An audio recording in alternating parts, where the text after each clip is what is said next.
जब आप सारी स्किल्स सीख रहे थे with in W S Q tech, क्या लगा कि सबसे ज्यादा चैलेंजिंग होगा? जो कि कॉमर्स के टाइम पे सोचा था कि डेटा एनालिटिक्स में जाऊंगा, कोडिंग नहीं है तो इजी है। क्या बुरा गिनवाऊं? अगर मैं चाहूंगी तो क्या बुरा गिनवाऊंगा डब्ल्यूएस के बारे में? बुरा मत बोलो। एजुकेशन के ऊपर अभी जॉब एप्लीकेशंस के टाइम पे इतना इम्पैक्ट आ रहा है कि तुम्हारी एजुकेशन कॉमर्स बैकग्राउंड से है। अगर जहाँ तक अगर मैं अपने पर्सनल एक्सपीरियंस से बताऊं तो डिग्री मैटर करती है।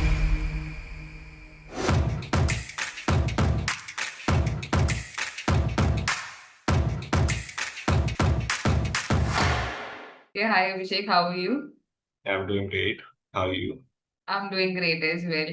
देखो, ये एंटायर सेशन हमने इस अकॉर्डिंग प्लान किया है कि हम आपसे आपकी जर्नी समझ सकें।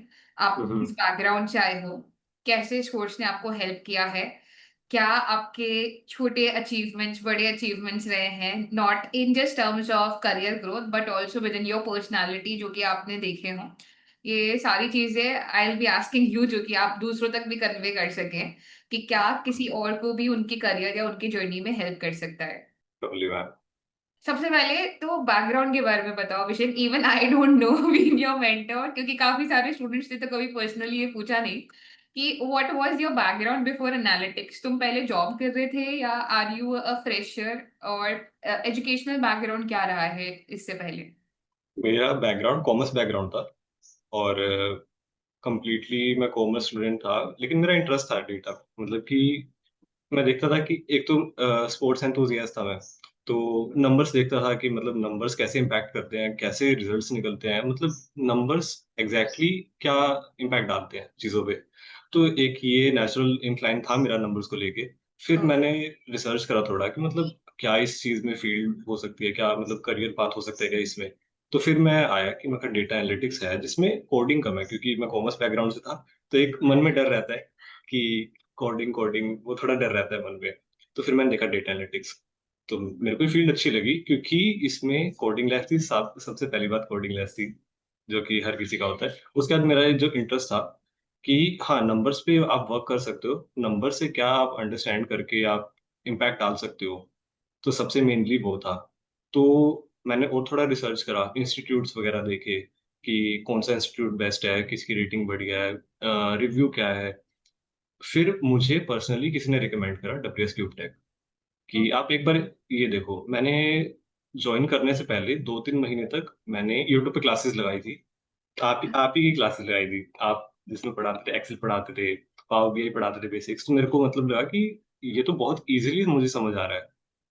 हाँ। तो मैंने उसी चीज को कंटिन्यू करने का देखा। फिर उस बीच कोहर्ट 1 तो मेरे से मिस हो गया था। फिर मैंने वेट करा तो लकीली कोहर्ट 2 आ गया उतने में। मैं ओके। कॉमर्स बैकग्राउंड से था, जस्ट अभी मैं ग्रेजुएट हुआ था।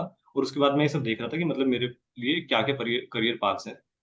ओके, ग्रेजुएशन कब हुआ तुम्हारा अभिषेक? ग्रेजुएशन मेरा हुआ लास्ट ईयर 24 में, जुलाई। 20। ओके। तो अराउंड मेरे ख्याल से कोहर्ट 1 तब तक शुरू हो चुका था, जुलाई के। तब तक मैं, जुलाई। क्योंकि मैं उसके बाद ये सब देख रहा था डेटा एनालिटिक्स, तो उसकी वजह से मैं लेट हो गया थोड़ा। उसके बाद फिर मैं एंटर करा कोहर्ट 2 में। कोहर्ट 2 में एंटर करने से पहले मैंने बेसिकली सारा डब्ल्यू एस क्यूब टेक का रिव्यू वगैरह पढ़ा, जो कि बहुत अच्छा था। मैंने बात भी करी जो हमारे कोहर्ट 1 के एलुमनाइज हैं। मैंने उनसे बात करी तो उनका पॉजिटिव रिव्यू था। तो मतलब इतना अगर एलुमनाई ही कोई अच्छे से आपको बता रहे कि हाँ ये ठीक है, रिव्यू अच्छे हैं, टेक्निकल सपोर्ट है, स्टडी तो मैंने देखी ली थी यूट्यूब पे। मैंने W S cube tech join करा, कंसल्टेंट से बात हुई मेरी। तो बहुत स्मूथ प्रोसेस था। जो जो मैंने क्वेश्चंस पूछे उन सब का आंसर हुआ थ्रू आउट। मेरे को बहुत स्मूथली कंसल्ट किया गया। फाइनली फिर हमारा लॉन्च डे था। उस दिन बहुत स्मूथली हुआ, आपने बहुत इंट्रोड्यूस कराया है। तो उससे पहले मैं एक चीज बताना चाहूंगा कि मैं बहुत ज्यादा एक इंट्रोवर्ट पर्सन था। मतलब कि मैं ज्यादा बात नहीं करता था, ज्यादा ओपन अप नहीं होता था। यस। तो मेरे लिए बहुत सही चीज थी, क्योंकि एक माइंडसेट में चेंज हो रहा था। क्योंकि मैं अभी तक कॉमर्स में था, तो एक मेरा फील्ड बना हुआ था, एक सर्कल बना हुआ था कि इंट्रोवर्ट हूँ, कॉमर्स से हूँ, ऐसे ऐसे करके बना हुआ था। फिर जब मैंने देखा कि मेरा फील्ड चेंज हो रहा है, तो मैंने थोड़ा सोचा कि फील्ड चेंज हो रहा है तो मैं कंप्लीटली पर्सनैलिटी वाइज चेंज लाता हूँ। तो उस चीज में डब्ल्यू एस क्यूब टेक ने बहुत मेरी मदद करी, क्योंकि इतने ज्यादा इंटरेक्टिव सेशंस होते थे, इतना ज्यादा आपने हमें ओपन अप करके रखा। और फिर मेरे को अच्छे से याद है कि आप इतना ज्यादा एनकरेज करते थे कि बात करें, अपने जितने भी पीयर्स हैं उनके साथ डिस्कशन करें, जो भी प्रॉब्लम है। ओवरऑल इंटरेक्टिव था और बहुत स्मूथली ये मेरा कोर्स हो गया। इस मैंने बीच देखा तुमने काफी सारे स्टूडेंट्स के साथ भी इंटरेक्ट किया हुआ है, काफी लोगों को तुम अपने प्रोजेक्ट्स भी भेज देते, राइट? श्योरली, तो हुआ जो कि अगर मैं पहले वाला विषय होता कॉमर्स बैकग्राउंड वाला तो मैं ये नहीं करता, क्योंकि मैं उस टाइम पे बात करके ही राजी नहीं था किसी से भी। मुझे डर लगता था कि सामने वाला क्या सोचेगा क्या नहीं। फिर कहीं ना कहीं एक आपकी तरफ से पुश मिला, क्योंकि जितने भी हमारे मेंटर्स थे उन लोगों ने बहुत अच्छे तरीके से गाइड करा हम लोग कि कहीं ना कहीं ये बात समझ में आ भी गई कि आप इंडस्ट्री में एंटर करोगे तो आपको इन सब चीज़ों पे वर्क करना पड़ेगा। टेक्निकल स्किल्स से आपने, मुझे याद है आपने हमें क्लास में भी बताया था और आपकी मैंने लिंक्डइन पोस्ट भी देखी थी कि सॉफ्ट स्किल सबसे ज्यादा मैटर करती है। टेक्निकल स्किल्स आप सीख सकते हो, सॉफ्ट स्किल अगर आपके पास नेचुरल है या फिर आपको डेवलप करनी पड़ेगी तो वो आपको किसी भी फील्ड में लेके जा सकती है। टेक्निकल स्किल्स तो आप सीख सकते हो, तो ट्रू। उस चीज पे मैंने वर्क करना शुरू करा। जब मेरा इंडक्शन सेशन था हम लोगों का, तो उस टाइम मैंने शायद से कैमरा वगैरह कुछ ऑन करा था कि नहीं करा था, मुझे वो भी नहीं याद, क्योंकि उस टाइम तो मैं कम्प्लीटली बिल्कुल शाय सा था ऐसे कोने में देख रहा था सबको। फिर धीरे धीरे करके सेशंस हुए तो मेरे को लगा कि नहीं यार, मतलब कंफर्टेबल है ये। बहुत सेशंस जो है हमारे बहुत ज्यादा कंफर्टेबल है, इसमें आप इंटरेक्ट कर सकते हो, कोई आपको जज करने वाला नहीं है। फिर मैंने पीयर से बात सब करनी एक शुरू ही की। जगह पे, सब एक ही, सब सिमिलर फेस से आ रहे हैं, तो कौन क्यों किसी को जज करेगा, राइट? फिर आप अपने पीयर्स की स्टोरीज देखते हो कि हाँ ये इस बैकग्राउंड से है, ये मेरे से भी पहले से काम कर रहा है, या फिर ये बिल्कुल ही मेरे से भी यंग है। बहुत डायनामिज्म था। तो देख के अच्छा लगता था कि ऐसा नहीं है कि मैं ही अकेला हूँ, बहुत सारे मतलब आप समझ रहे हो। तो बहुत Yes. अच्छा लगा मेरे को डब्ल्यू एस का ये प्रोग्राम। देखो, मैं ये बोलूंगा कि स्टडी वाइज तो क्वालिटी है, स्टडी वाइज कोई भी कंपैरिजन नहीं है। कोई भी मैं एक पॉइंट नहीं काट सकता कि हाँ स्टडी में ये हो गया या फिर क्वालिटी खराब है या फिर कुछ। वो सबको पता है, सबने यूट्यूब से पढ़ा है, और मेजोरिटी मेरे को लगता है कि स्टूडेंट्स यूट्यूब से ही आते हैं। तो स्टडी क्वालिटी कोई दिक्कत नहीं है। मेन चीज़ जो है, आपको ये जो एनवायरनमेंट मिलेगा यहाँ पर डब्ल्यू एस की उपटेक में, जो कि बहुत ही ज़्यादा अच्छा है। मैं पर्सनल एक्सपीरियंस से बता रहा हूँ, मैं हद भर इंट्रोवर्ट था, लेकिन नेचुरली मेरे को फोर्स करने की जरूरत भी नहीं पड़ी, इतना अच्छा एनवायरनमेंट मिला मेरे को कि अपने आप ही मैं ओपन अप हो गया। अभी मैं जितना बोल रहा हूँ, अगर ये एक साल पहले वाला मैं होता फिर नहीं बोलता, मैं शाय होता, मैं कुछ ना कुछ बहाने लगा देता कि मैं आ नहीं सकता या फिर कुछ। लेकिन अब मेरे को कोई डर नहीं है। एटलीस्ट मुझे इतना कॉन्फिडेंस हो गया अपनी सॉफ्ट स्किल्स पे कि मैं एटलीस्ट किससे घबराऊंगा नहीं। पहले मैं एक स्टैचर होता था सामने वाले का कि इस इससे कैसे बात करूं, इसे कैसे रीच आउट करूं। अब ये ऐसा कुछ नहीं होता है, इतना ज्यादा ओपन अप कर दिया। तो मेरे को बेस्ट चीज डब्ल्यू एस में ये लगी, जो एनवायरमेंट ये प्रोवाइड करते हैं, जो प्लेटफॉर्म ये प्रोवाइड करते हैं, ये सबसे बेस्ट चीज है। क्वालिटी स्टडी वाइज तो कोई पूछना ही नहीं है, स्टडी बहुत अच्छी होती है यहाँ पर। Okay, that's really nice of you to say this. मुझे ये बताओ कि तुमने बोला कि सॉफ्ट स्किल्स पे तुमने ओवरऑल काफी काम किया है। टेक्निकल स्किल्स मैं देख रही थी कि प्रोजेक्ट्स बहुत अच्छे बने हुए थे, हर बार मैंने तुम्हें प्रेज भी किया है कि when your projects were really good, तो थैंक यू। आपको मैंने बोला भी है। बट सॉफ्ट स्किल्स बैकग्राउंड में आपने और कैसे इम्प्रूव करी? पहले तो मैं ऑब्जर्व करता हूँ, मतलब कुछ भी शुरू करने से पहले मैं सबसे पहले ऑब्जर्व करता हूँ। जब मैंने कोर्स लिया तब भी मैंने पूरा ऑब्जर्वेशन करी, रिसर्च वगैरह करा कि लेना चाहिए नहीं लेना चाहिए। फिर मैंने डिसीजन लिया कि हाँ। क्या क्या कोई चीज लगी ऐसी कि नहीं लेना चाहिए? I would love to know, because uh, कहीं पे कोई रिव्यूज, किसी का कोई फीडबैक, या कहीं पे कोई वीडियो देखी हो जिसमें थोड़ा भी डाउट आया हो। मन में डाउट तो नहीं था मेरे, क्योंकि मैंने बहुत ज्यादा जगह से क्रॉस चेक करा था, लोगों को रीच आउट कर करके करा था। तो उस चीज में तो श्योरिटी थी, क्योंकि मेरे बहुत नॉन इंसान, मतलब मेरे जो नॉन में है, उन्होंने मेरे को ये रेकमेंड करा था। तो उनपे एक तो पहले ही मेरे को इतना ट्रस्ट है। फिर भी हम्म। मैंने जाके क्रॉस चेक करा तो सब पॉजिटिव ही था। वरना मैं थोड़ा सा भी कुछ खटक जाता है ना, तो मेरा मन नहीं जाता वहां पर। लेकिन ये सारा ग्रीन फ्लैग सब कुछ, स्टडी मैंने खुद अपने आप से देखी कि हाँ स्टडी का क्वालिटी बहुत सही है। प्लेसमेंट्स वगैरह थोड़े मेरे मन में था डाउट, क्योंकि हर कोई प्लेसमेंट्स को लेके बोलता है कि प्लेसमेंट्स प्रोवाइड नहीं करते, एंड में आके टर्म्स एंड कंडीशन रख देंगे, कुछ दिक्कत आ जाएगी। हम्म। लेकिन वो स्टार्टिंग से लेके एंड तक मेरे मन में डाउट था। लेकिन जब मैंने देखा कि प्लेसमेंट असिस्टेंस कितनी अच्छी है आगे, क्योंकि आपको वो एक तो अपॉर्चुनिटीज प्रोवाइड करवाएंगे, अगर कुछ दिक्कत आ रही है तो उसमें भी गाइड करेंगे कि आप इस पे वर्कआउट करो, इससे इम्प्रूवमेंट होएगी। तो थ्रू आउट ये नहीं है कि कोर्स खत्म हो गया, सर्टिफिकेशन मिल गया, आपको एक दो अपॉर्चुनिटीज दे दी, बात खत्म, ऐसा कुछ नहीं है। सबसे बढ़िया चीज ये है कि इनका थ्रू आउट अभी तक, अगर मैं कुछ भी मुझे पूछना हो या मैं आपको रीच आउट करना हो, मुझे कुछ भी प्रॉब्लम हो, तो आप ओपन रहते हो। और हमारे जो एचआर है, हमारी जो पूरी टीम है टेक्निकल स्टाफ की, वो हमेशा ओपन रहती है कि कभी भी रीच आउट करो, कोई भी दिक्कत नहीं है। कोर्स मेरा खत्म हुए मुझे अराउंड 2-2.5 मंथ्स हो गए होंगे, लेकिन अभी भी अगर मैं आपको रीच आउट करना चाहूँ तो मैं आराम से कर सकता हूँ। सबसे बेस्ट चीज मुझे ये लगी, जिसका मुझे डाउट था वही चीज और अच्छी निकल के आ गई, तो मैं तो बोलूंगा कि नहीं है, ऑल ग्रेट। अभिषेक, मैं यूजुअली वैसे प्लेसमेंट ग्राउंड पे नहीं हूँ कि प्लेसमेंट में आप लोगों को किस तरह से हेल्प मिल रही है, तो मुझे थोड़ा सा ब्रीफ करो ना कि how is the process going on, कैसे आपको हेल्प मिल रही है थ्रू प्लेसमेंट्स। देखिए, सबसे मेनली तो वो होता है कि आपको कोर्स कंप्लीट करना होता है, एलिजिबिलिटी क्राइटेरिया होता है कि ये करके आप एलिजिबल हो मैंने जाते तुम्हें पास कर दिया कि तुमने मॉक्स बहुत अच्छे दिए, तुमने प्रोजेक्ट्स तो बहुत ही अच्छे बनाए हैं। हैं। आपकी गाइडेंस है मैम।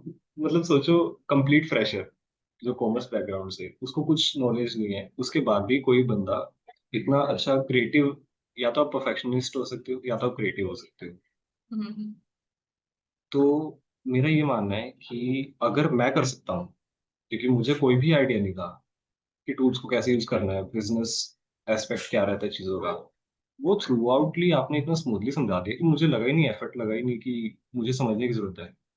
सेशंस हम लोग के बहुत स्मूथ होते थे, तो वहां पर एक हेल्प मिली। और प्लेसमेंट की बात है, तो प्लेसमेंट में आप एलिजिबिलिटी क्राइटेरिया क्लियर करिए, जो अपना कैपस्टोन प्रोजेक्ट होता है, वीकली क्विजेस होते हैं, जो भी अपना क्राइटेरिया होता है, उसके बाद आप प्लेसमेंट असिस्टेंस में एलिजिबल हो जाएंगे। उसके बाद आपको अपॉर्चुनिटीज दी जाती हैं, आपसे पूछा जाता है, थोरोली पूछा जाता है कि आपको ये अपॉर्चुनिटी चाहिए कि नहीं चाहिए, क्योंकि कुछ होता है कि जो मेरे एरिया से बहुत दूर एक अपॉर्चुनिटी मिली है मुझे, या फिर मेरे बैकग्राउंड से अलाइन नहीं हो रही है वो चीज़ें, कुछ कुछ भी दिक्कत है जो आपको खटक रही है, तो जबरदस्ती नहीं दी रहेगी, आपसे आपसे पूछा जाएगा कि ठीक है नहीं है, थोरोली आपको गाइड किया जाएगा, और उसके बाद आप हामी भरते हैं कि हाँ मुझे ये चाहिए, तो उसमें भी आपको गाइड किया जाता है कि आप ये चीज़ ब्रश अप कीजिए, आपका ये स्केड्यूल हो सकता है, पूरा थोरोली आपको गाइड किया जाता है। अपॉर्चुनिटीज, ऐसा नहीं है कि अपॉर्चुनिटी बहुत लिमिटेड मिलती है, अपॉर्चुनिटीज आपको आपके प्रोफाइल के हिसाब से बेस्ट सूटेड मिलती है, और लगातार मिलती है। अगर कुछ दिक्कत आती भी है, अगर आपका इंटरव्यू कुछ भी किसी भी रीजन की वजह से, चाहे वो टेक्निकल इशू हो या फिर कुछ और इशू हो, तो ऐसा नहीं होता कि डब्ल्यूएस आपको अपॉर्चुनिटीज देना बंद कर देता है, अपॉर्चुनिटीज आपको मिलती रहेंगी। ओके। इस पूरे प्रोसेस के अंदर जब आपने रिसर्च करी कि कौन सा प्लेटफॉर्म आपके लिए बेस्ट है, डब्ल्यू एस क्यूबटेक आपने चूज किया, तो जब आप सारी स्किल्स सीख रहे थे विद इन डब्ल्यू एस क्यूबटेक, क्या लगा कि सबसे ज्यादा चैलेंजिंग होगा? जो कि कॉमर्स के टाइम पे सोचा था कि डेटा एनालिटिक्स में जाऊंगा, कोडिंग नहीं है तो इजी है, तो मैं एंटर कर सकता हूँ। बट क्या जाके डेटा एनालिटिक्स के अंदर चैलेंजिंग लगा?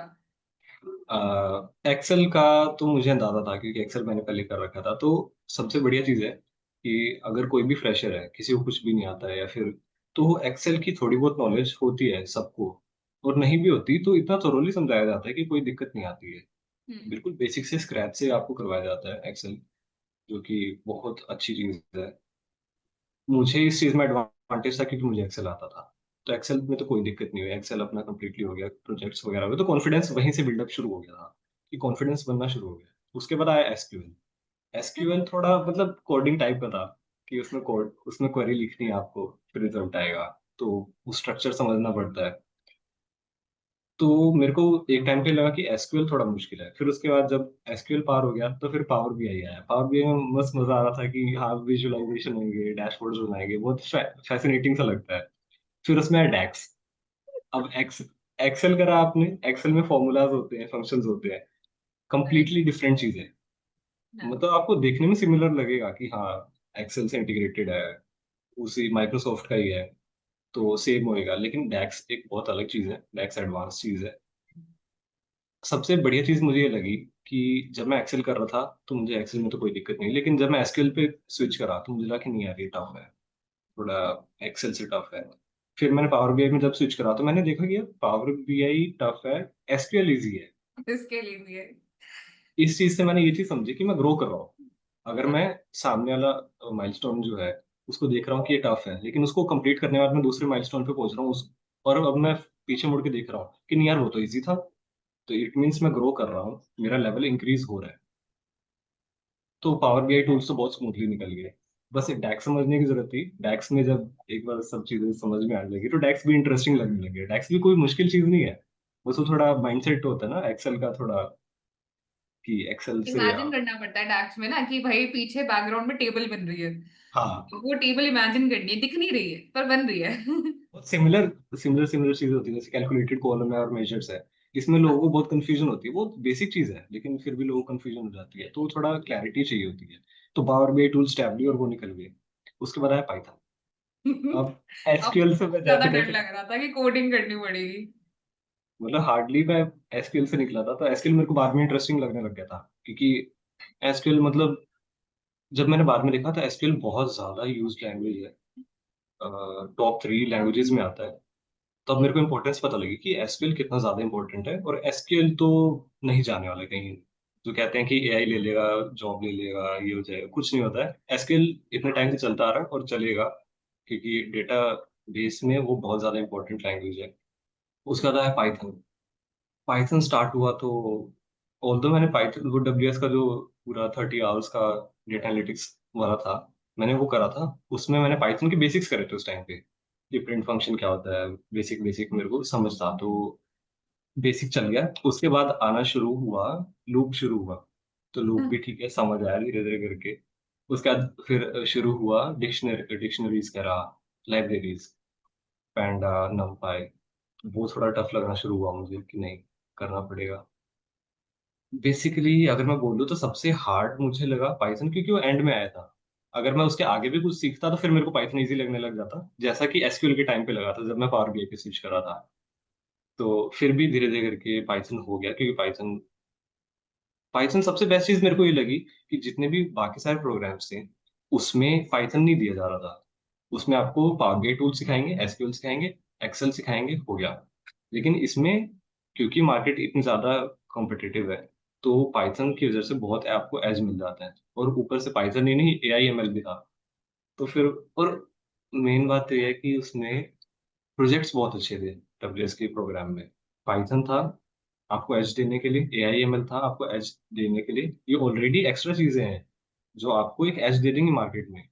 उसके बाद आपके प्रोजेक्ट्स जो कि इतने ज्यादा एमएनसी कंपनी बेस्ड होते हैं, मतलब मैं क्या बुरा गिनवाऊं, अगर मैं चाहूँ भी तो क्या बुरा गिनवाऊं डब्ल्यूएस के बारे में, मैं तो ये सोच रहा हूँ।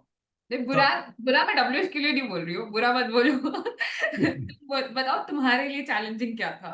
मेरे लिए चैलेंजिंग तो पाइथन था, अगर मैं ऑनेस्टली बोलूं पाइथन था, क्योंकि पाइथन बहुत ज्यादा कोडिंग बेस्ड है, वो प्रॉपर एक कोडिंग लैंग्वेज ही है। और वो इतनी ज्यादा वास्ट है कि उसको सिर्फ डेटा एनालिस्ट यूज नहीं करते, वो हम्म। बहुत अलग अलग चीजों में यूज होता है। तो पाइथन एज अ लैंग्वेज बहुत ज्यादा वास्ट है। तो वो यस। मेरे को थोड़ा लगा, हाँ। चैलेंजिंग लगा। लेकिन वो भी थ्रू आउट इतना ज्यादा पुश किया गया कि पाइथन है मुश्किल, आपने बताया था, पहले ही बता दिया था कि पाइथन में आपको एफर्ट्स डालने पड़ेंगे, क्योंकि एआईएमएल भी उसी पे बेस्ड है कहीं ना कहीं। क्योंकि उसके भी जो अपनी लाइब्रेरीज होती हैं वो आपको पाइथन में ही कोड करनी पड़ेंगी। जो राइट। जुपिटर नोटबुक वगैरह होता है उसमें कोड करना पड़ेगा। तो पाइथन में आपको एफर्ट्स डालने पड़ेंगे खुद से भी। ऑल्दो डब्ल्यूएस क्यूबटेक की टीचिंग बहुत अच्छी है, लेकिन किसी चीज को अगर आपको मास्टर करना है तो आपको अपने एफर्ट्स तो डालने पड़ेंगे, सिंपल सी बात है। तो पर्सनली तुम कितने आवर्स डेडिकेट करते थे अभिषेक? और पर्सनल, मतलब तुम्हें क्या लगता है कि कितने करते थे और कितने करने चाहिए थे, अगर और स्मूथ होनी चाहिए थी ट्रांजिशंस तो?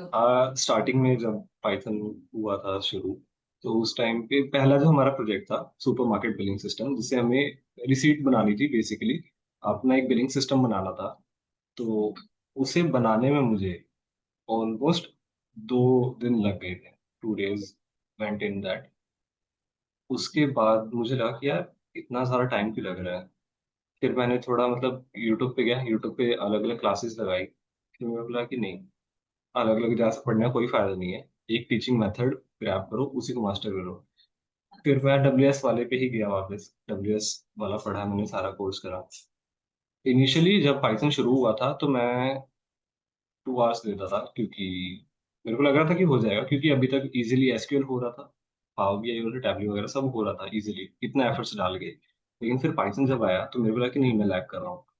फिर दो 2 आवर्स जब थे, उसके बाद फिर मैंने धीरे-धीरे करके टाइम इंक्रीज़ करना शुरू करा, हाफ एन आवर इंक्रीज़ करा। बहुत सारी साइट्स होती हैं जिस पे आप प्रैक्टिस कर सकते हो, तो मैंने वो करा, नोट्स वगैरह बनाने शुरू करे, तो एफर्ट्स गए।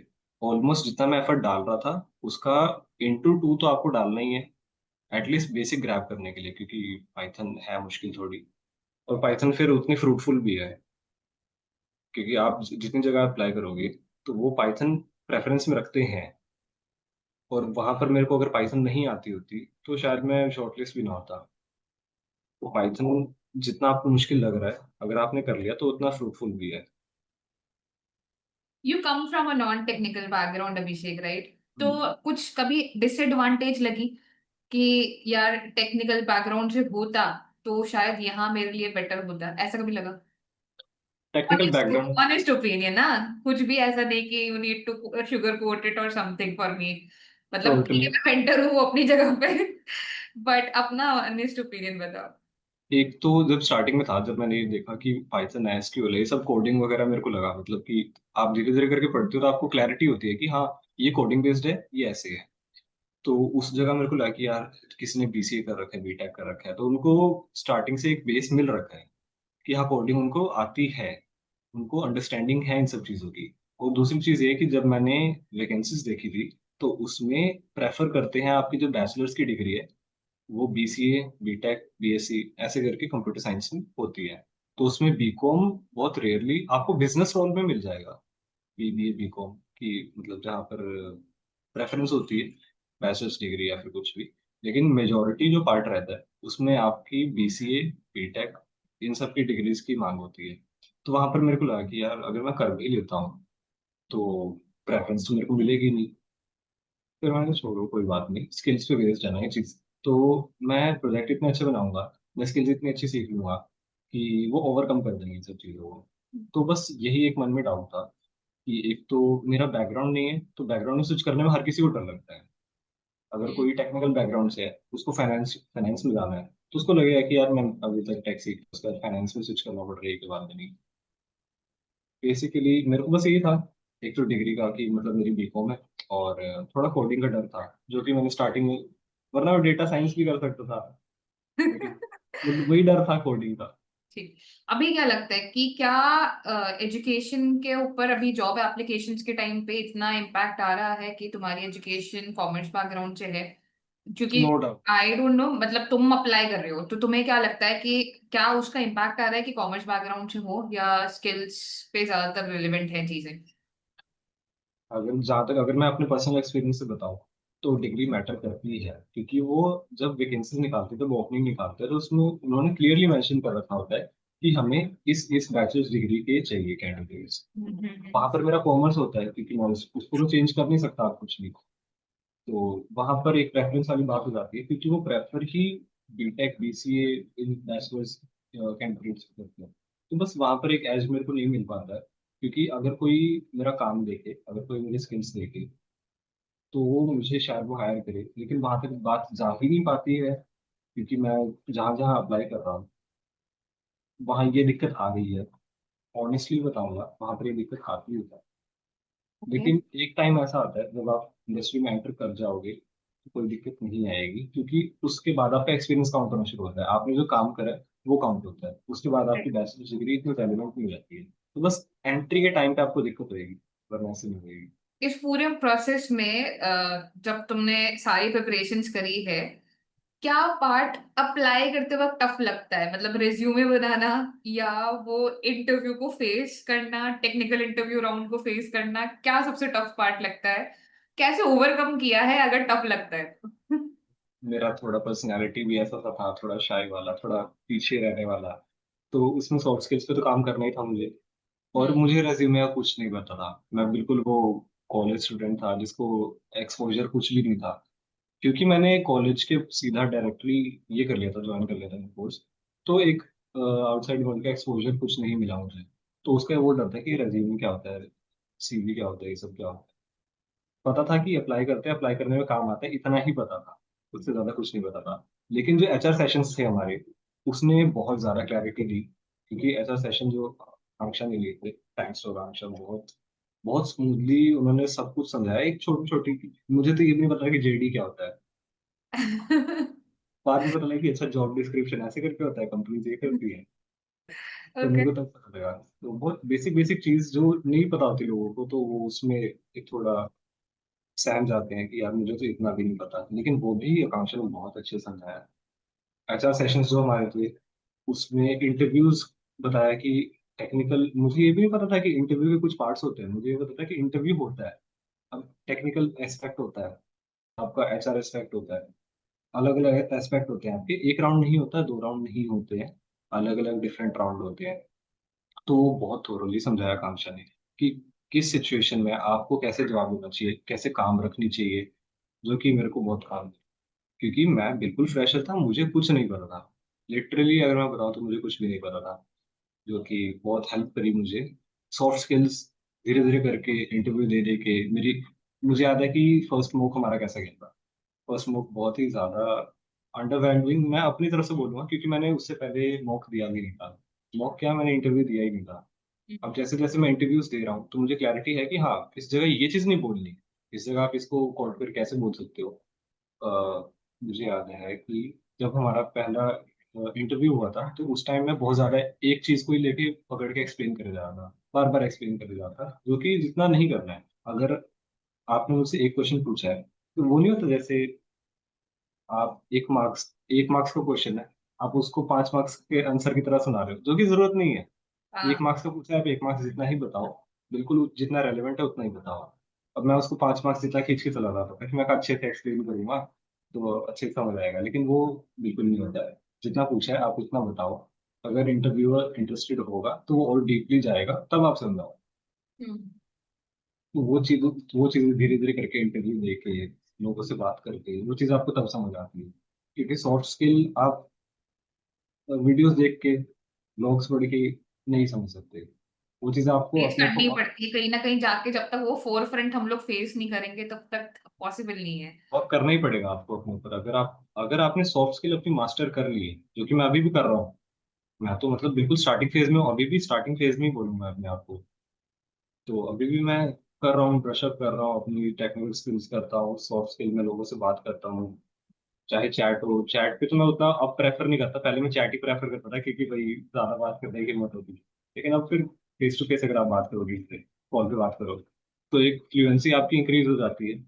ट्रू। वो आपको एडवांटेज मिलेगा ही मिलेगा। क्योंकि आप लोग कहते हैं कि आप मूवीज देखो, आप सीरीज देखो, आपकी इंग्लिश इंप्रूव होगी, सिर्फ वो हियरिंग पार्ट इंप्रूव होगी, स्पीकिंग नहीं होगा। वो आपको बोल बोल के ही करना है। ट्रू। जितना जितना आप अपने सॉफ्ट स्किल्स पे काम करोगे, इन सब चीजों को बोलने में देखे, इंटरव्यूज में देखे, इंटरव्यू देना सबसे बेस्ट है। इंटरव्यू देने से आपको पता भी लगता है कि मार्केट में क्या चल रहा है, क्या क्वेश्चन आ सकते हैं, क्या नहीं। टेक्निकल चीज़ों पे आपको क्या काम करना है, क्योंकि सारे आप आंसर्स नहीं दे सकते इंटरव्यू में। तो कुछ चीज़ें आपको पता लग जाती है कि हाँ, इस पे आपको ब्रशअप करने की जरूरत है, इस पे आपको और काम करना है। और सॉफ्ट स्किल तो आपकी इंप्रूव होती है, तो इसलिए मैं तो प्रेफर करता हूँ कि जितने ज़्यादा से ज़्यादा मौके दे सकूँ और इंटरव्यूज दे सकूँ। तो उतनी लर्निंग मिलती जा रही है। I would literally salute to your patience, और जितना एंथुजियाज्म से तुम सब कुछ एक्सप्लेन कर रहे हो। मतलब आई कांट इवन एक्सप्रेस कि ना, I saw the first time जब हमारा इंटरेक्शन हुआ था, that was usually through the chat. तुम धीरे धीरे कैमरास पे आना स्टार्ट हुए थे with a small Bini on your head, because उस टाइम पे विंटर्स थे, हाँ, right?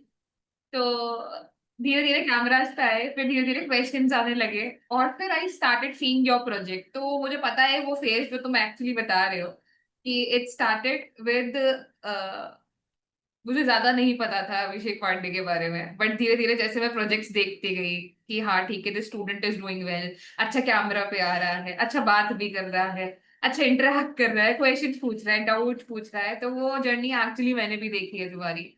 And it is really very amazing. मतलब जो भी अगर ये वीडियो देख रहे हैं उनको मैं एक्चुअली दिखाना भी चाहूंगी कि how good project you have created, कि दे वर सो अमेजिंग। मतलब लास्ट कैपस्टोन वाला तो आई इवन टोल्ड एवरीवन कि ऑफिस में जाके सबको दिखाया था मैंने कि ये देखो कितना अच्छा बनाया है इसने, he is coming from a non technical background, and how much hard work he has put.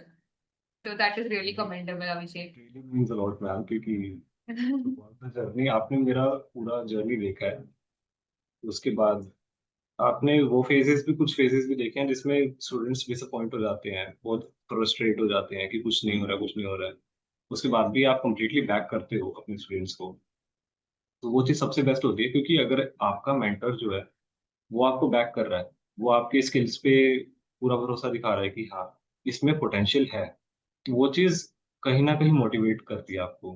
क्योंकि एक टाइम आता है कि सेल्फ डाउट करता है इंसान, अपने ऊपर करेगा ही करेगा, क्योंकि जब चीजें आपके तुम्हें फेवर कब में हुआ, नहीं। मुझे ये बताओ, तुम्हें कितनी बार हुआ, कब हुआ? क्योंकि एनालिटिक्स में मैं बहुत सारे स्टूडेंट से सुनती हूँ, तुमसे भी मैंने सुना है खैर, बट स्टिल, कौन कौन से वो फेजेस रहे जब सेल्फ डाउट आया है, और बाकियों को ऐसा क्या करना चाहिए जो कि सेल्फ डाउट से वो ओवरकम कर ले? सेल्फ डाउट आता है जब आप अपने पोटेंशियल के हिसाब से अपना बेस्ट देते हो, लेकिन तब भी आपको रिजल्ट नहीं मिलता है। आप अप्लाई कर रहे हो, आपको कोई रिवर्ट नहीं आ रहा है। आप लोगों को रीच आउट कर रहे हो, लेकिन कुछ बात नहीं बन रही है। आपको लगता है कि हाँ यार, मैं तो इतना अच्छा काम कर रहा था थ्रू आउट, मैंने कोर्स भी बहुत बढ़िया करा है, अच्छा परफॉर्म करा है। लेकिन फिर आप रियल वर्ल्ड में जाते हो, आप देखते हो कि नहीं यार, ये ऐसा क्यों हो रहा है, अभी तक तो मैंने इतना अच्छा करा, और अब मैं क्यों नहीं कर पा रहा ऐसा। हम्म। एक मन में होता है डाउट।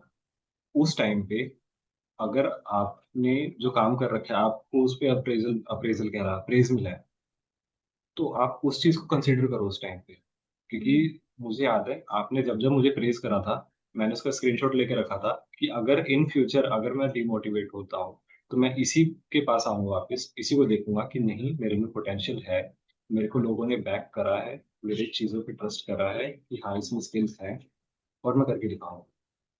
तो सिंपली मेरा छोटा सा यही है कि आप जिन जिन लोगों ने आप पे ट्रस्ट करा है, जिन जिन लोगों ने आपकी एप्रिसिएशन करी है, आप उसको कंसीडर करो उस टाइम पे जिस टाइम आप डिमोटिवेट हो रहे इतना पॉजिटिव मैं तो बिल्कुल नहीं एक्सपेक्ट कर रही थी कि how positive your mindset is, और कितना पॉजिटिवली तुम सारी चीजें बता रहे हो, कितनी चीजें फेस करके, कि coming from a different background, coming to a new transition in a career, जहाँ पे इतनी सारी नई चीजें देखने को मिली, इतनी सारी नई चीजें सीखने को मिली, बट उसको कितना पॉजिटिवली लिया है, कितनी पॉजिटिव अप्रोच लगी, रियली कमेंडेबल, अभिषेक। हो। Thank you ma'am. पॉजिटिव कहीं ना कहीं आपको रखना ही पड़ेगा, क्योंकि पॉजिटिव अगर आप रखना अगर पड़ेगा। आप हल्का सा भी आपने अपने ऊपर नेगेटिविटी आने दी, तो वो हम्म। चीज कब इतनी ज्यादा हावी हो जाती है आपको नहीं पता लगेगा। तो आपको पॉजिटिव थ्रू आउट रहना ही पड़ेगा, चाहे वो कोई सा भी फेज हो। अच्छा फेज हो तो आप पॉजिटिव ही रहोगे ऑब्वियसली, लेकिन कुछ कुछ टफ फेज होते हैं, हाँ सबके आते हैं। तो हम्म। आपको उस टाइम पे पॉजिटिव रखना पड़ेगा, अपना माइंडसेट भी, अपना बॉडी लैंग्वेज भी, क्योंकि वही चीज आपको बाहर लेके जाएगी उस चीज से। फाइनल एडवाइस अगर तुमको किसी को देनी हो कि anyone who wants to transition in the career of data analytics, या फिर किसी भी चीज से रिलेटेड, तुमको कोई अगर एक फाइनल एडवाइस किसी को भी देनी हो, तो क्या वो एडवाइस होगी? पर्टिकुलरली मैं नहीं बोलूंगा ट्रांजिशन करना है या फिर कुछ, लेकिन अगर आपको, चलो छोड़ो, यही एग्जांपल ले लेते हैं क्योंकि वो ज्यादा ठीक रहेगा। अगर आपको ट्रांजिशन करनी है, तो सबसे पहले आप थ्रू आउट पूरी रिसर्च करो, क्योंकि हर किसी के लिए ट्रांजिशन इतना इजी नहीं होता है। किसी किसी के लिए बहुत इजी होगा, किसी किसी के लिए बहुत इजी नहीं रहेगा, बहुत दिक्कतें आएंगी। तो जो आपको सूट करता है, आप वो चीज करो।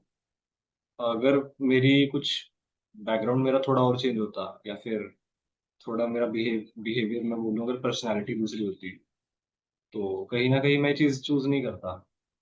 वो चीज मुझे सूट करी कि हाँ, मैं इतना एफर्ट्स डाल सकता हूँ, इतना मेरे से हो जाएगा, तो मैं ट्राई कर सकता हूँ। सेल्फ असेसमेंट बहुत जरूरी है ना। सेल्फ असेसमेंट बहुत ज्यादा जरूरी है, अगर मैं कहूँ तो। तो ठीक है। आपको अपने पेस के हिसाब से, अपनी चीजों के हिसाब से आपको देखना पड़ेगा। बहुत एक अच्छा एग्जांपल आया था मेरे को बोलते बोलते, बहुत दिमाग में थे। We love to hear. Hmm मुझे याद है कि जब मैंने शुरू करा था इसके बारे में रिसर्च करना, तो उस टाइम पे मेरे मन में बहुत सारे डाउट्स थे।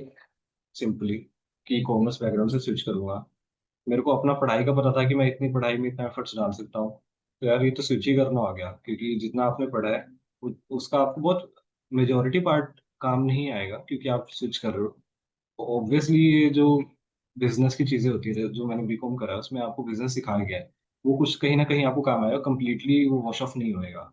लेकिन एक टेक्निकल पार्ट होता है जिससे आपको डर लगता है जब आप स्विच करते हो। टेक्निकल मतलब मैथ कॉमर्स से हूँ, तो मुझे स्विच करते हुए उस जगह डर था। फिर मैंने सेल्फ असेसमेंट की, उसके बाद मुझे समझ आया कि हाँ मैं एफर्ट्स डाल सकता हूँ। तो हर इंसान को अपना पता होता है कि वो कितना एफर्ट्स डाल सकता है कितना नहीं। आप वो चीज़ अच्छे से एनालाइज करो कि आप उतने एफर्ट्स डाल सकते हो कि नहीं। तो मैं ये बोलूँगा कि अच्छे से इंट्रोस्पेक्ट करो, एनालाइज करो कि आप ये चीज़ कर सकते हो कि नहीं कर सकते हो। अगर आपको थोड़ा सा भी लगता है कि हाँ मैं कर सकता हूँ, तो गिव इट अ शॉट।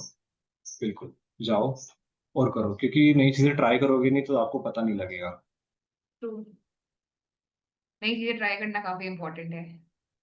क्योंकि फिर आप ग्रो नहीं करोगे ना ऐसे।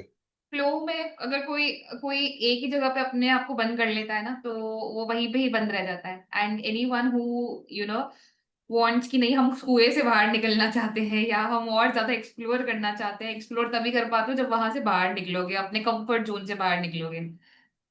बिल्कुल, कंफर्ट जोन से निकलना ही पड़ेगा। मैं भी निकला था, मुझे बहुत दिक्कतें आई थी, क्योंकि सबसे मेन दिक्कत मेरे को सॉफ्ट स्किल की आई थी। मैंने वो भी ओवरकम करा, और मैं अभी भी उस पर वर्क कर रहा हूँ। तो आपको कंफर्ट जोन से अगर जब तक आप निकलोगे नहीं तो आप ग्रो नहीं कर पाओगे, और ग्रो तो हर किसी को करना है, ग्रो किसको नहीं करना। ट्रू। सिंपली आपको कंफर्ट जोन से तो बाहर निकलना पड़ेगा। अभिषेक, एक चीज और पूछना चाहूंगी। Since you have not worked anywhere before this, आप फ्रेशर हैं और हम्म, सीधा आपने आपका एजुकेशन करते चूज किया कि नहीं, मुझे ट्रांजिशन करना है टुवर्ड्स एनालिटिक्स। हम्म। तो जब when you were planning to put money in a new career, या पेरेंट्स आपको हेल्प कर रहे थे to transition in this career, वो कन्विंसिंग कैसा रहा? और अभी जो उसके बाद के रिजल्ट्स निकल के आ रहे हैं, या जो आपको पर्सनालिटी डेवलपमेंट में या आपकी स्किल डेवलपमेंट में या आपके टेक्निकल सॉफ्ट स्किल्स डेवलपमेंट में, क्या वो आपके लिए फ्रूटफुल रहा है, जो भी आपका टाइम, मनी, जो भी इन्वेस्टमेंट रहा है? डेफिनेटली, क्योंकि मैं इंट्रोवर्ट था, लेकिन मैं बहुत ज्यादा डिसिप्लिन था। मतलब कि ज्यादा टाइम पास नहीं करता था। जो मेरे को करना है मैं उसमें ध्यान देता था, मैं तो उसमें पेरेंट्स अपने की तरफ से एफर्ट्स कभी नहीं डालता था। जाना कि क्या कर रहे हो, नहीं क्यों नहीं, मैं करना है? बिल्कुल सही था। तो वहां पर एक ट्रस्ट था, नेचुरली। उधर मेरे को वो बेनिफिट कर गई वो चीज़, क्योंकि मैं स्टार्टिंग से ऐसा ही हूँ। स्टार्टिंग से पूरा डिसिप्लिन रहता हूँ मैं चीज़ों को लेके, कि जो करना है वो करना है। अगर मैंने माइंड बना लिया कि मुझे करना है, तो मेरे पेरेंट्स मुझे पूरा बैक करेंगे, क्योंकि उन्हें पता है कि मैं बेफालतू के पैसे तो खर्च करने नहीं वाला कहीं पर। तो पूरा मैंने रिसर्च करी, उन्होंने देखा कि हाँ रिसर्च भी कर रहा है, ठीक जगह पैसे लगाएगा और ठीक जगह ही लगाएगा। एक वो चीज़ हुई, वो एस्पेक्ट कि हाँ मैं वेस्ट नहीं करने वाला। मेरे पेरेंट्स को मेरे ऊपर पूरा भरोसा है। अब उसके बाद मैं देखता हूँ कुछ भी, अगर मैं कहीं पर भी पैसा लगा रहा हूँ, तो मैं उसको इन्वेस्टमेंट की तरह देखता हूँ। क्योंकि ये एक ऐसी इन्वेस्टमेंट थी जो मेरा करियर शेप करने वाली थी। क्योंकि अगर मैं कॉमर्स में ही आगे कुछ करता, तो वो उतना रिस्की चीज़ नहीं होती, क्योंकि आप एक ही फील्ड में हो। अब मैं टेक्निकल फील्ड में जा रहा हूँ, उसमें इन्वेस्टमेंट करना मेरा बहुत ज़रूरी है, और वो भी सही जगह पे। तो वहां पर इन्वेस्टमेंट करी मैंने, जो कि मैंने तो टेक्निकल स्किल्स को लेके सोचा था कि हाँ मेरे को पावर बीआई आ जाएगा, मेरे को एक्सेल आ जाएगा, मैं काम करूंगा बढ़िया बढ़िया। अब वो चीज इतनी ज्यादा फ्रूटफुल रही कि मेरी सॉफ्ट स्किल इंप्रूव होगी, मेरी पर्सनैलिटी। अगर मैं अब अपने सर्कल में जाता हूँ, तो मेरे नॉन भी मुझे कहते हैं कि हाँ इम्प्रूवमेंट आया है। तो इतना नहीं बोलता था जितना अब शुरू हो गया है। मतलब बकता नहीं रहता मैं कुछ भी, लेकिन हाँ ओपन अप हुआ हूँ मैं बेसिकली, अगर मैं ये बोलूँ तो। कोई भी ये देखेगा वीडियो तो वो डेफिनेटली नहीं बोलेगा कि you were ever a introvert. कोई मतलब अगर जो मुझे पहले से लोग जानते हैं वो मुझे देखेंगे तो बोलेंगे कि अरे मतलब ये तो चेंज आया इसमें। क्योंकि जो मुझे अभी देख रहे हैं उन्हें नहीं पता कि मैं कैसा हूँ पहले, उन्हें जो मैं अब बोल रहा हूँ वो दिख रहा हूँ। तो सिंपली मेरी सॉफ्ट स्किल सबसे ज्यादा मेरे को जो फ्रूटफुल चीज लगी, जो जिस चीज के लिए मैं इन्वेस्टमेंट कर रहा हूँ वो तो मेरे को मिला ही मिला, लेकिन साइड बाय साइड मेरी सॉफ्ट स्किल इंप्रूव हो गई। तो वो एक एड ऑन बेनिफिट करके था मेरे लिए। तो बेस्ट चीज मेरे को ये लगी कि हाँ मैंने सही जगह इन्वेस्टमेंट करी। और सही क्योंकि ट्रांजिशन करते टाइम आपको बहुत चीजें देखनी पड़ती हैं, क्योंकि ट्रांजिशन के टाइम पे आप, ऐसा नहीं है कि आपने ट्रांजिशन कर दिया। बहुत लोग कुछ गलतियां करते हैं, जो कि डब्ल्यूएस ने मुझसे होने दी थी। बहुत अच्छी गाइडेंस थी, जिसकी वजह से अच्छा ये पाथवे मेरे को बहुत अच्छा मिल गया। तो मैं ये बोलूंगा कि इन्वेस्टमेंट तो अच्छी करी मैंने। है। ओके। ऑलराइट, काफ़ी कुछ तो मुझे आपकी तरफ से सुनने को मिल गया है and I am really impressed कि कितनी पॉजिटिवली तुमने अपनी जर्नी को एक्सप्लोर किया है और कितना कुछ सीखा है इस जर्नी के अंदर। मतलब आई हैव ऑलरेडी एक्सप्रेस्ड कि कितना अच्छा आपका जर्नी रहा है एंड एनीथिंग एल्स जो कि आप हमें कन्वे करना चाहते हो, एज अ फीडबैक देना चाहते हो, या any feedback from your and कि कहाँ पे इवन हम थोड़ा और इम्प्रूव कर सकते हैं ताकि आपके जैसे और स्टूडेंट्स या एस्पिरेंट्स की जर्नी को और बेटर बना सकें। मेरे कोहॉर्ट में मतलब जब मैं सेकंड कोहॉर्ट में था, तो मैंने जो चीजें मुझे लगी मैंने आपको रीच आउट करा कि हाँ हम सेशंस को इस तरीके से और इंटरेक्टिव बना सकते हैं और ज्यादा एक बना सकते हैं। अब मुझे ये नहीं पता कि वो चीजें इम्प्लीमेंट उसी टाइम होगी थी, अगले कोहॉर्ट से हुई, मुझे नहीं पता कि चेंजेस कैसे कैसे आए हैं, क्या पता जितना मैंने बताया उससे काफी ज्यादा क्वालिटी इंप्रूव होगी सेशंस की। तो मैं अपने बेसिस पे तो इतना ही बता सकता हूँ कि कोई जरूरत नहीं है, क्योंकि मैंने सेशंस देखे नहीं है, मैंने बाकी कोहॉर्ट के सेशंस देखे नहीं है। जितना मैंने बताया था वो चीजें साथ के साथ इम्प्लीमेंट हो गई थी, तो हम्म। मुझे तो नहीं लगता कि कोई इम्प्रूवमेंट की अभी कोई खास जरूरत है। हम्म। क्योंकि मैं ऐसा तो था नहीं कि मैं ना बोलूँ, कुछ भी दिक्कत दिख रही है मेरे को तो मैं ना बोलूँ, जो जो चीजें मुझे लगी मैं आपको साथ के साथ पॉइंट आउट कर देता था कि हाँ इसमें ये चीज इंप्रूवमेंट हो सकती है, अगली क्लास से ये चीज ट्राई करते हैं। तो वो चीज साथ के साथ इम्प्लीमेंट हो जाती है, तो फिर मैं क्या ही बोलूँ। और मुझे बाकी कोहॉर्ट्स का पता नहीं है कि बाकी कोहॉर्ट्स में क्वालिटी डेफिनेटली इंक्रीज हुई होगी, क्योंकि आप कॉन्स्टेंटली फीडबैक लेते रहते हो अपने स्टूडेंट से, तो डेफिनेटली वो चीज़ तो इम्प्रूव हुई होगी। तो मैं क्या मतलब, ठीक है। इस तरह से कुछ नहीं है, all good. Okay, just wanted to take any feedback जो कि और लोगों का एक्सपीरियंस इम्प्रूव कर सके, बट ठीक है। Alright, anything that you want to say as a ending statement, because मुझे बोलना है कि आपने जितनी अच्छी जर्नी रही है, आपकी जितनी अच्छी जर्नी रही है, आई जस्ट होप कि बहुत जल्दी मेरे पास मैसेज आए। I am just waiting eagerly कि ma'am I have got placed and finally this has happened for me. तो ये तो मैं काफी टाइम से आपको बोल ही रही हूँ, बस उसी का अब मैं वेट कर रही हूँ। क्या पता ये गुड लक सेशन हो मेरे लिए। डेफिनेटली। मैं ये बोलूँगा कि स्टे पॉजिटिव, क्योंकि फेजेस आएंगे, अच्छे फेजेस में आपको ज़्यादा उड़ना नहीं है, क्योंकि उस टाइम सब बढ़िया लगता है सब, लेकिन फिर जब डाउन फेज आता है कि जब आपको कुछ समझ में नहीं आता है, तो उस टाइम पे बस पॉजिटिव रहो, क्योंकि मेरे लिए यही वर्क कर रहा है। जो फेजेस है उसमें बस पॉजिटिव रहा हूँ मैं, और वो जैसे तैसे करके चले जाते हैं, कट जाते हैं। तो पॉजिटिव पॉजिटिविटी फैलाऊंगा मैं यहाँ पर आके, तो स्टे पॉजिटिव बस। Alright, thank you so much Abhishek for this entire session, जो कि आपने एक्सप्लेन किया है आपकी जर्नी, आपने क्या क्या सीखा है, क्या आपको हेल्प किया है coming from a non technical background, क्या आपने इम्प्रूव किया है, कितने एफर्ट्स आपने डाले हैं। ये सारी चीज सुन के मुझे भी काफी प्राउड फील हो रहा है एंड आई होप जो भी ये वीडियो देखेगा उसको भी काफी अच्छा फील होगा, प्लस पॉजिटिव फील होगा about whichever career they plan to transition. Thank you ma'am, बहुत ज़्यादा thank you. Thank you to W S cube tech and you. Thank you so much, Abhishek. Thank you for this wonderful session. Thank you for interacting and actually coming out with all these things जो कि आपने face करी है. Thank you ma'am, have a great day head. और जो अभी सुन रहे हैं, you too guys, have a great day ahead, you have a wonderful career ahead, just keep pushing yourself and stay positive. That's all I got. Thank you so much, Abhishek. Thank you ma'am.